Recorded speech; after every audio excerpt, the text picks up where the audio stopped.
என்ன சாப்பிட போறீங்க? தர்பூசணி பழம் சாப்பிட போறோம். தர்பூசணியா? பாமி ரொம்ப ஆர்வமாக இருக்கு போலயே தர்பூசணி சாப்பிட்றதுக்கு. ஆ, தர்பூசணி வேணுமா உனக்கு? பாமி ஓய், ஏய் உட்காரு, கீழே உட்காரு, கீழே உட்காரு, அப்போ தான் தர்பூசணி தரும். உட்காரு, காட்டு. ஆ, நல்லா இருக்கே, சூப்பராக இருக்கே. இங்கே வேற அடுத்தது. ஆமாம், தர்பூசணி வேணுமா? பாமிக்கு தான் ரொம்ப வேணுமா? கொடுக்காத பாமிக்கு, பாமிக்கு கொடுக்காதன்றேன். வேணுமா உனக்கு?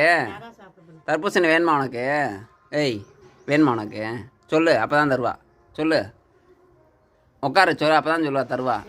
ஆ, கேளு. ஆ, சத்தமாக சொல்லு, அப்போ தான் தருவா. ஆ, சத்தமாக சொல்லு. ஓன்னு சொல்லக்கூடாது, வேணும்னு சொல்லணும். ஆ, ப்ரௌனி கொடுத்துருவோம். ஆ, போச்சு, பிடிங்கிச்சா?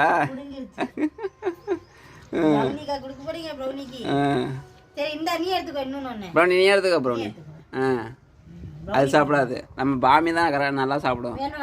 ஆ, கேளு, சொல்லு. ஊன்னு சொல்லக்கூடாது, சத்தமாக சொல்லு. சத்தமாக சொல்லு, சத்தமாக சொல்ல வந்துடுவா. கூட சாப்பிடட்ட, வெயில் காலத்துக்கு நல்லாயிருக்கும்.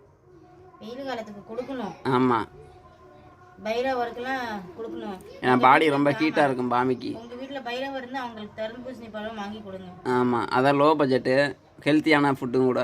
தண்ணி வந்து டீஹைட்ரேட் ஆகாமல் கொஞ்சம் ஜில்லுன்னு இருக்கும். கொட்டையோட கொட்டை எடுத்து கூட கொட்டை எடுத்து தான் தரேன். அப்புறம் பாமி வயிற்றுக்குள்ளே செடி முளைச்சிட போகுது. பாமி, எங்கள் பாமி வயிற்றுக்குள்ளே செடி முளைச்சிடும். அப்புறம் கொட்டையோட சாப்பிடுச்சுன்னா இல்லாமல் தான் தரேன். போதும் போதும். இங்கே வேறு வேணுமா உனக்கு? கொடுக்க சொல்லவா அம்மாவை?